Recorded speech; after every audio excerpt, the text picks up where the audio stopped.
two points. First, I know that you are strongly in favor of nature-based solutions. Yes. I want to insist about the false nature-based solutions, such as afforestation or monospecies plantation. Those have to be very cautious. What does it mean, nature-based solutions? That's right.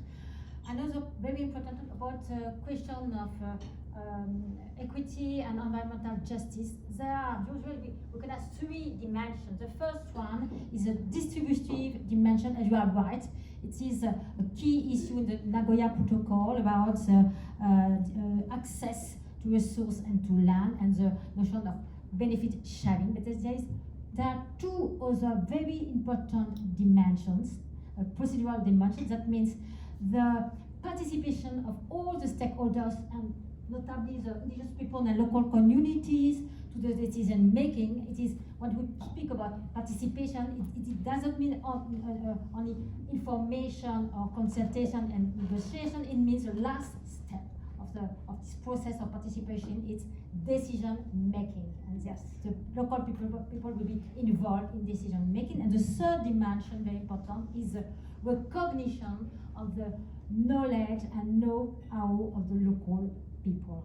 And that's also very important in terms of nature-based solution, and I am in favor of community-based solutions. That's it. Thank you, Marie. I think Christina would like to say something. I would just like to jump in my seat the whole time, actually, in agreement with everything that's been said. So yeah, since we're on the topic of nature-based solutions, we'll start with that. But I also wanted to address the question of synergies between the joint plan of action and the plan of action on biodiversity and health. So on the issue of nature-based solutions, I couldn't possibly agree more. When we talk about nature-based solutions, we're always we are always trying to modulate, certainly in our language, well-designed nature-based solutions, and we also call them inclusive. If we can do that, if we can get those pieces right, where we are meaningfully integrating biodiversity, optimizing outcomes for biodiversity simultaneously with those that we seek to achieve for climate change, and also considering impacts on human health, because that is the ultimate goal of nature-based solutions, not human health per se, but human health is certainly one of the outcomes that it seeks to achieve, right, in its co-benefits. Then I think it can be a win-win scenario. To do that, we do need to be able to make evidence-based decisions. I think the IPBES that you were referring to before plays a critical role in that. I'd like to put a plug in here for the IPBES assessment. We were talking about the various assessments. We had the values assessment, which just came out. We also have ongoing IPBES assessment on the nexus between water, food, climate, and health. That is ongoing right now. We've already released a first draft of that. All of you are more than welcome and invited to contribute to that. And nature-based solutions is definitely an entry point, but so is One Health. So maybe I can transition here into One Health. Under the joint plan of action, we've got 4 C's, and sometimes I forget what those 4 C's are, because there really should be far more than 4. So the 4 C's under the joint plan of action are communication, collaboration, cooperation, and capacity building, right? So these are 4 areas in which we have committed as quadripartite organizations to work together. However, there are others that, even if not made explicit, are definitely implied. And so if we were to add 2 of those, it would have to be co-creation, which brings together a lot of the points that Nicole had raised and that have been raised by my colleagues, all of my colleagues actually. So co-creation would be really implicit in that. And coherence. We talk about these things as though they're new. We talk about One Health as though it's new. No, it's not new as a concept it's been around these holistic approaches to health. Maybe it wasn't called One Health, but this holistic vision of health has been around for millennia. Eco-health, One Health, and planetary health approaches, as in the various forms that we know them today, have also been implemented at the community level for decades. They're not new. They're not. They've sometimes been called eco-health approaches. Certainly at the community level, we have hundreds of examples of them. So it's not something that's novel. So that coherence portion is really important. That history is very important. Context, another C, I guess, is very important, right?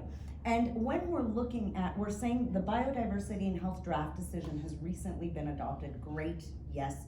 And the joint plan of action, the plan of action on biodiversity and health has not yet. I'm going to say that that's probably a good thing, because that global plan of action on biodiversity and health that was called for at the at COP14 in 2018, and the initial,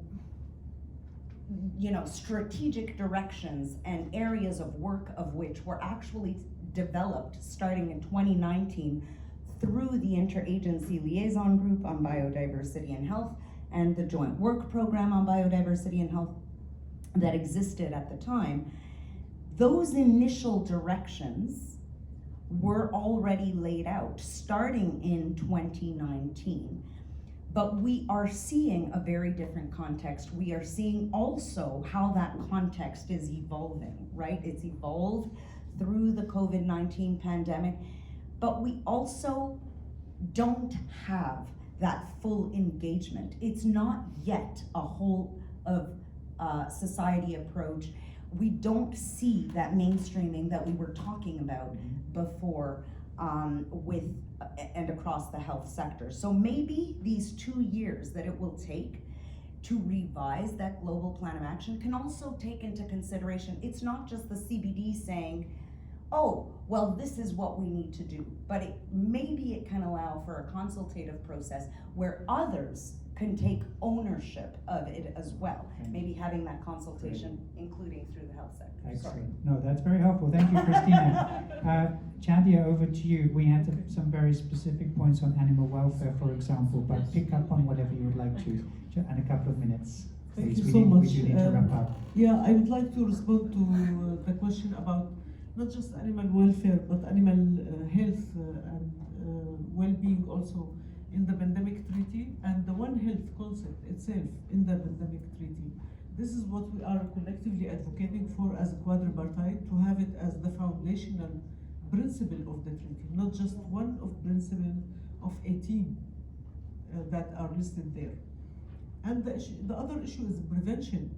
Yes. Prevention is listed, I think, or mentioned 70 times in the zero conceptual draft. But what it means when you look at the draft, the measures that was listed there, it's for preparedness to respond. Nothing about the prevention, actually. Nothing about the environmental determinant of health or the drivers of risk. So we need to change this. And to change this, we have to advocate for our member countries, because the negotiation is member-led. So we are not in the room, in the table negotiating this text, but we are supporting countries to understand better the One Health, what it means, how we can implement it, and how what are the legal provisions that can be put in the text of the pandemic treaty. And it's a collective responsibility again, the responsibility of NGOs to be there. We have stakeholders, platforms that's supporting this process, but we have very few animal health or environmental health NGOs and stakeholders part of it. Mostly it's public health. So we need also to be more represented there so our voices can be heard. I forgot the next question. It's about the funding from our colleagues from Africa. And we have many funding streams for pandemic response. And we have a new pandemic fund that put forward after the COVID-19, hosted by the World Bank, and the technical advisory group is chaired by WHO. Again, we need to see prevention reflected in this pandemic fund and One Health. What we see now, it's preparedness for response.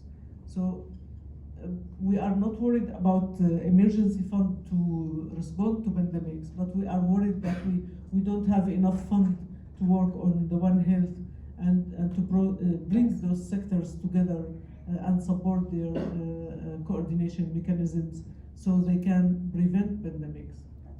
Thank you very much, Jadia. And I'll just mention, while we're on the funding, there's a lot of information and analysis and publications on our website about that aspect. So don't forget to go to www.preventingfuturepandemics.org, and you'll find a lot of helpful stuff on there, looking at the numbers, what's needed, what it would cost, how it relates to some other numbers, and so on.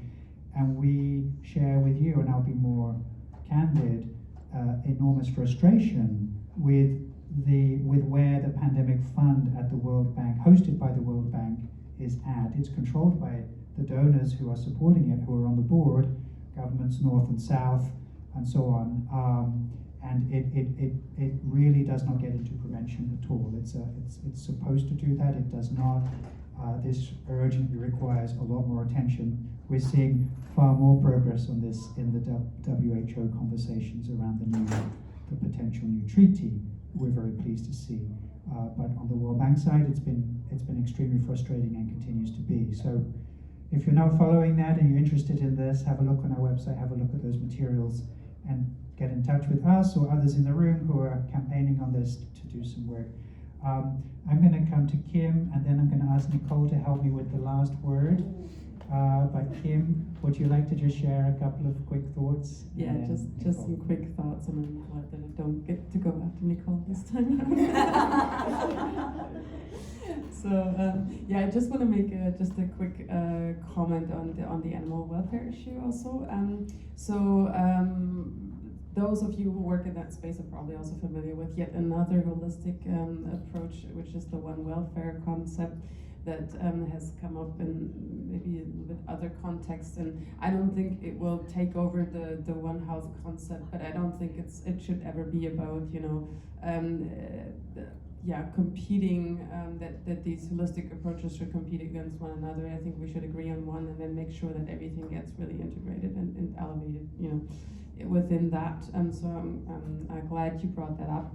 At the International Alliance, we do discuss this aspect about, the stressors throughout the trade and how that also increases the risks of pathogen excretion and therefore transmission, etc. So that is something that has been brought up and also suggested as a working group within the International Alliance. Just wanted to put that out there, and I think with that, we'll hand it over. Thank you, Kim. Nicole, go ahead. Share an almost last word with us, please, and reflect on anything you've heard here, as you like. Masi Cho.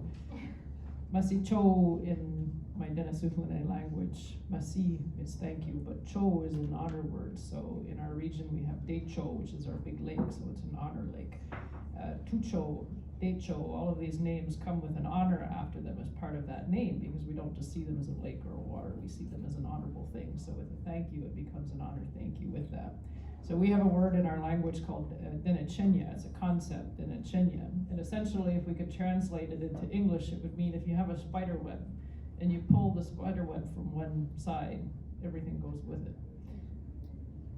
That's our interpretation of One Health, or planetary health. It's the interconnected nature of being in reality. Whether or not we use eco-health, One Health, planetary health, it doesn't matter the concept of the term, it's the meaning behind it, which is that interconnection between all things.